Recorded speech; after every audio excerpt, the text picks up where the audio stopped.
To the world, Princess Charlotte is the boss of the Wales household.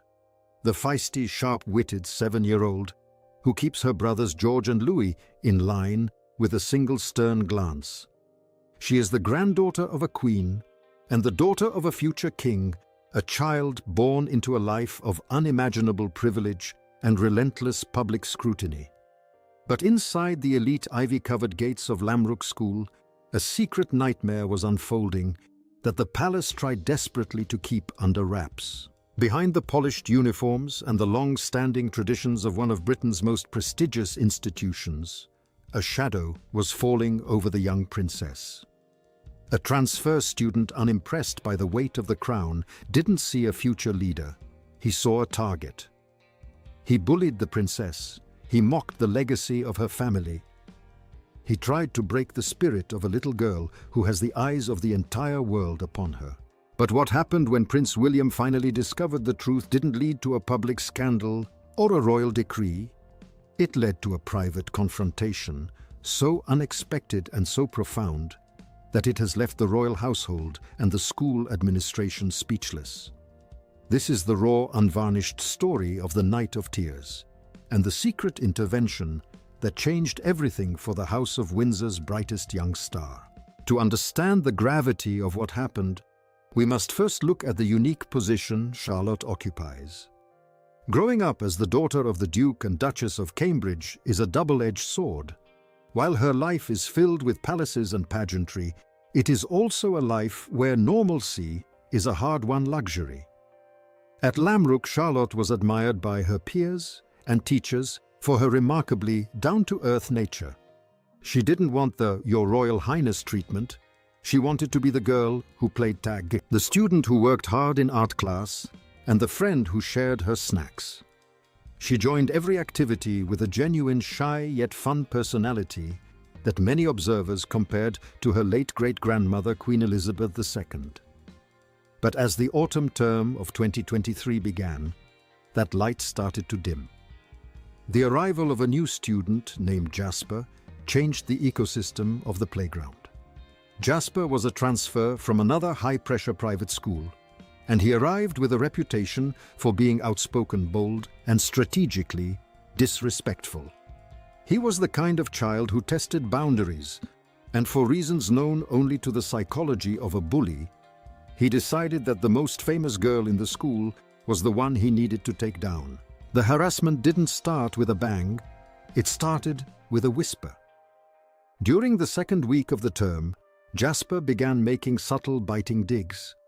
He would spot Charlotte walking to her next class, and loud enough for others to hear, he would mimic a royal bow, his face twisted into a smirk. He questioned whether her grades were real or if they were gifts for the crown. He mocked her last name. On one afternoon, as the golden sunlight hit the courtyard, Jasper approached her while she was alone. The students nearby assumed it was a casual exchange, but the reality was a surgical strike on her confidence. He taunted her about special treatment and laughed at the idea of royalty in a modern world. Charlotte, true to the Windsor steel she inherited, didn't scream.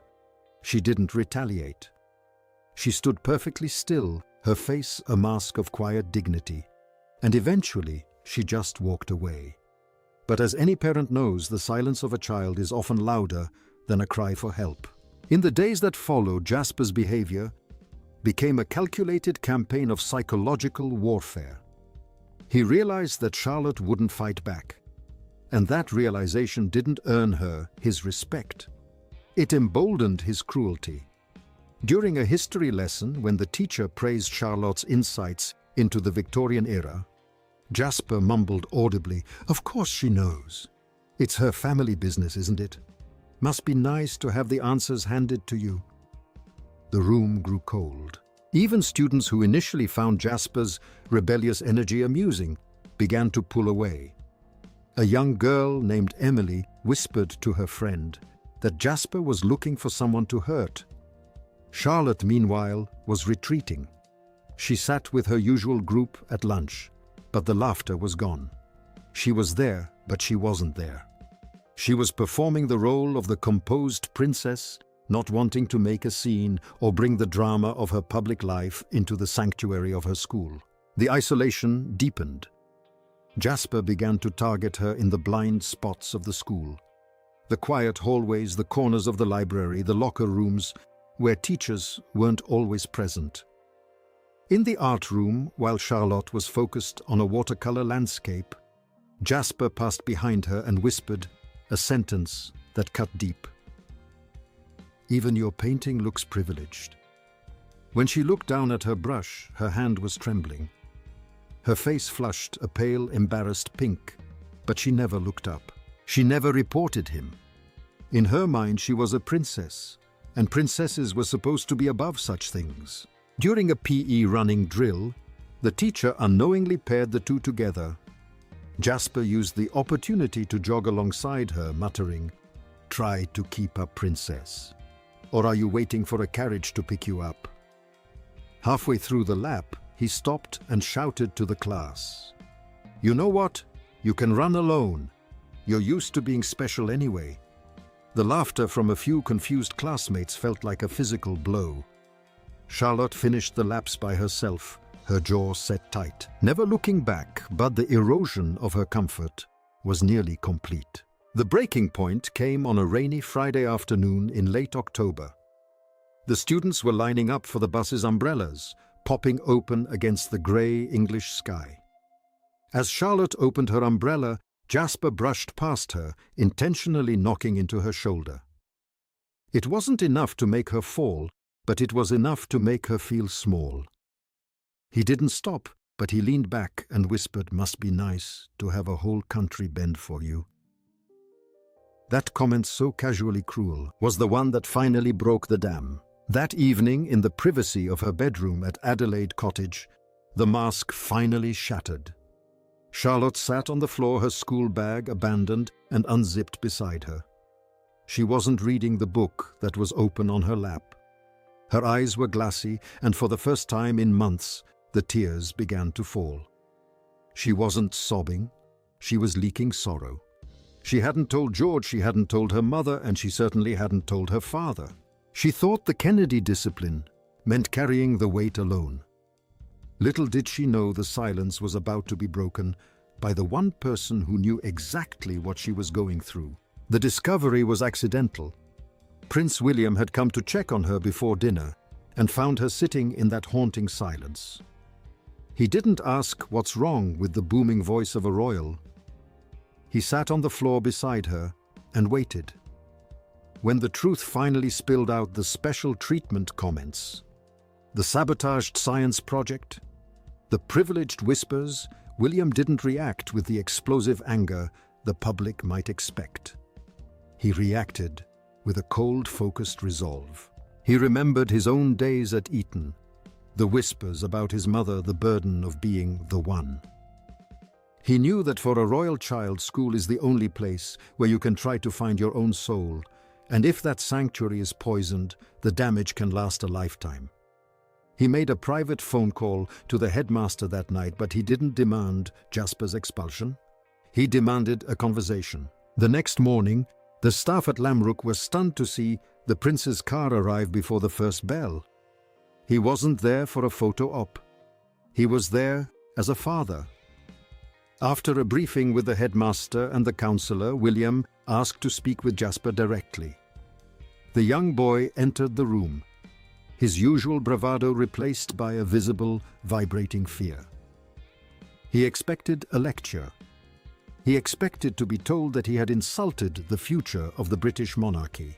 What he got instead was a masterclass in empathy. William didn't raise his voice. He didn't use his title as a weapon. He sat across from the boy and asked him about his own life. He asked about the move from his old school, about his interests, and about what made him feel like he had to lash out at someone he didn't even know. Jasper, caught off guard by the humanity of the man he had mocked, began to crumble. He admitted he felt out of place and overwhelmed by the elite atmosphere of Lamrook. He confessed that he didn't know how to act around someone like Charlotte, so he tried to be the funny one by targeting the person everyone else looked up to. William nodded, sharing stories of his own childhood, where he felt like he didn't fit in. He reminded Jasper that respect isn't something you give to a title. It's something you give to a human being. He explained that Charlotte wasn't royalty in the art room, or on the PE field. She was just a 7-year-old girl who wanted to learn. "It's not about punishment," William reportedly told him. "It's about understanding that your words have a weight you might not see until it's too late." He told Jasper that the crown doesn't make a person earthquake-proof, it just makes the cracks harder to hide. By the end of the meeting, Jasper wasn't just apologizing out of fear. He was apologizing out of a newfound realization of the harm he had caused. The reconciliation that followed was one of the most powerful moments in the school's recent history. Jasper apologized to Charlotte in person, not in front of a crowd, but in a quiet corner of the school. He asked for her forgiveness, and Charlotte, with a simple, dignified nod, accepted. There were no cameras. There were no press releases. But the royal secret of the intervention began to ripple through the student body. The air around Charlotte changed. The isolation ended. Anna, who had been watching from the sidelines, invited her back into the group for book discussions. Thomas asked her to be his partner for a science project. And Emily, the quiet supporter, slipped a note into Charlotte's bag that read, "You handled it with so much grace. You inspire me." The dimmed princess was starting to shine again. She began to raise her hand in class. Her laughter returned to the hallways. She was no longer walking slowly. She was running. But the legacy of this event didn't stop with a single apology.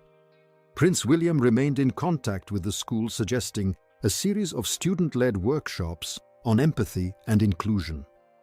Charlotte, showing a bravery that far exceeded her years, volunteered to lead one of the sessions with Anna.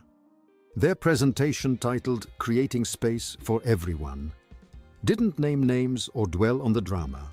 Instead, Charlotte spoke about how small words can leave lasting scars, and how silence carries its own kind of weight. She told her classmates that sometimes people are mean because they are scared, but that there is always a better way to find your voice. One younger girl in the audience raised her hand and asked, "Are you really a princess?" Charlotte smiled, the first real vibrant smile the school had seen in months, and replied, "Sometimes. But today I'm just your reader." Jasper's transformation was a slow, difficult process.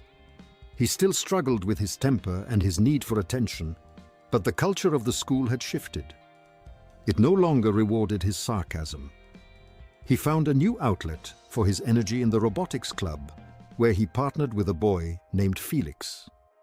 They eventually presented a design for a robotic hand at the school exhibition, proving that Jasper had the capacity for creation when he wasn't focused on destruction. On the final day of the term, as the students prepared for the holiday break, Charlotte was walking through the hallway with a stack of books. Jasper passed her in the opposite direction. For a brief second, their eyes met. Jasper gave a short, respectful nod. Charlotte returned it. No words were needed. In that silent exchange, the history of a term was understood. The bully had been awakened to his own humanity, and the princess had discovered the true source of her power.